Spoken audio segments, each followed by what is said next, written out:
tous ceux qui ont perdu un membre cher dans leur vie et qui sont Christatuteurs. Écoutez, si vous sentez que vous avez perdu une personne dans votre vie qui comptait beaucoup pour vous et cela vous rend Christ, ressouvenez-vous de ce que cette personne vous disait quand il était encore vivant. Qu'est-ce qu'il espérait pour vous? Qu'est-ce qu'il souhaitait pour vous?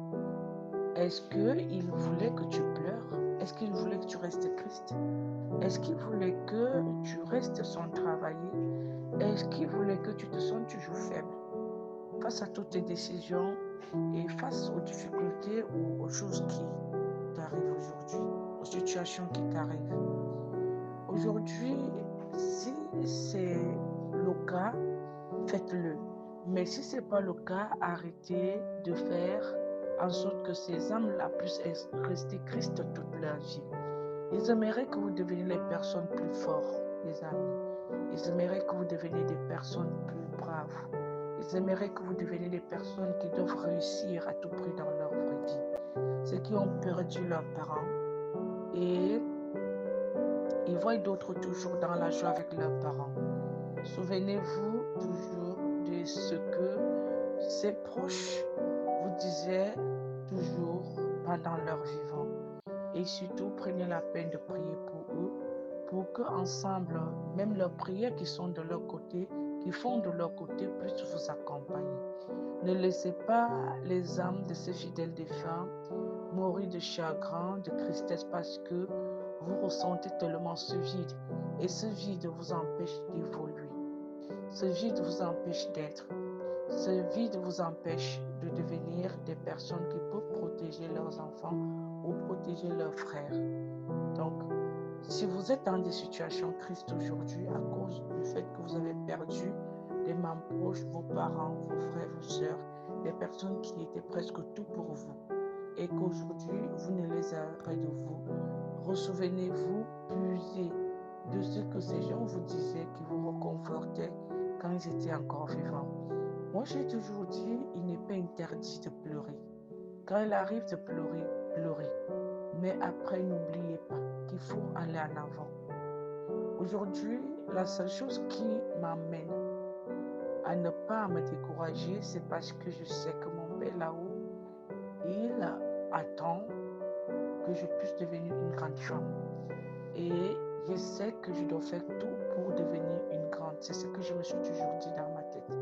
Parce qu'à son vivant, il voulait tout faire pour que ses enfants puissent devenir grandes. Et au fur et à mesure, je priais, je pleurais, je me lamentais, je me sentais seule parce que j'étais l'enfant, le papa. Cela me faisait une sorte de...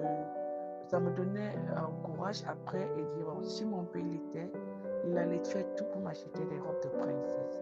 Donc, parce qu'il aimait m'acheter des robes de princesse. Donc, pourquoi ne pas donc faire tout pour m'acheter ces robes de princesse s'il n'en a plus, s'il n'est plus? Si aujourd'hui j'ai plus ces robes de princesse, est-ce qu'il serait content? Est-ce qu'il serait fier de moi? Donc, il faudrait que je fasse tout pour pouvoir me battre, pour que je ne puisse plus me manquer de ces robes de princesse. Et c'est ça qui m'avait encouragée à beaucoup apprendre dans ma vie. Aujourd'hui, je suis fière, au moins, j'ai tous mes robes de princesse. Bon, j'ai presque toutes les robes de princesse que j'ai voulu porter et qu'il me voit porter cela s'il était encore là. Bon, il y a autre chose qui me rend encore triste, c'est parce que je n'arrive pas aussi, mais dans ma tête, qu'il attend que je puisse aller plus loin au point où je suis aujourd'hui. Donc, je me suis mise en prière. J'ai dit, s'il faut me limiter ici, si mon père était, c'est qu'il m'a déjà fait traverser, c'est qu'il m'a fait faire beaucoup de choses. Pourquoi ne pas maintenant faire tout pour ne pas faire ceci et cela, ce qui est mieux, pour qu'il ne puisse plus être Christ dans les amis. Vous qui êtes Christ là parce que vos proches vous ont quitté, les proches qui vous donnaient tellement la force, les proches qui vous tenaient la main, les proches qui vous accompagnaient dans toutes vos difficultés. Ressouvenez-vous toujours de ce qui vous disait de bien.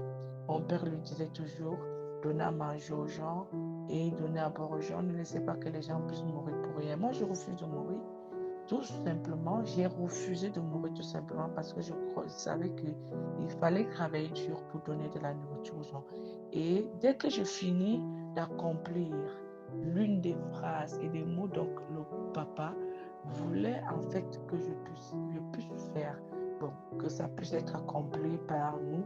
Moi, je me retrouve toujours en train de rire, et je suis sûre d'une chose, s'il était là, il n'allait pas accepter que je puisse mettre dans ma tête qu'il est là ou qu'il n'est pas là. Il allait me demander de me débrouiller. Donc, je me débrouille très bien sans lui. Et vous qui n'aviez pas vos mamans, surtout, appuyez-vous sur la miséricorde pour qu'ils puissent beaucoup vous soutenir et vous aider. Ne pleurez pas toute votre vie. Ne vous lamentez pas non plus. Personne, ils ne vont plus revenir, ils ne vont plus se lever pour venir vous aider. Mais ils peuvent être fiers de vous avec des prières qui vous accompagnent avec au ciel, avec votre courage et votre prière, avec vos prières aussi, pour que vous puissiez devenir des êtres bien. Moi, je le dis toujours, si mon père l'était, c'est que je suis une femme très bien assise. Et depuis ce que je suis bien assise depuis, bien installée. Bon, ça ne veut pas dire que je ne suis pas bien assise, mais j'ai des lacunes. J'ai beaucoup de choses qui m'empêchent, mais chaque fois que je pense à cela, je ris, je souris et je dis, bon, il attend que je puisse devenir plus que ce que je suis aujourd'hui. Donc, les amis, n'hésitez pas de poser cette intention à l'autel auprès de la très sainte Vierge Marie en allumant une bougie dans une chapelle pour que cette lumière puisse accompagner vos intentions auprès du Père et que vos fidèles défunts puissent être fiers de vous. Étant donné que l'éducation est notre base, la Fondation La Fleur du Christ met un accent sur l'éducation de ses enfants. Pour cette année scolaire, nous vous invitons à les soutenir car l'avenir leur appartient. Merci.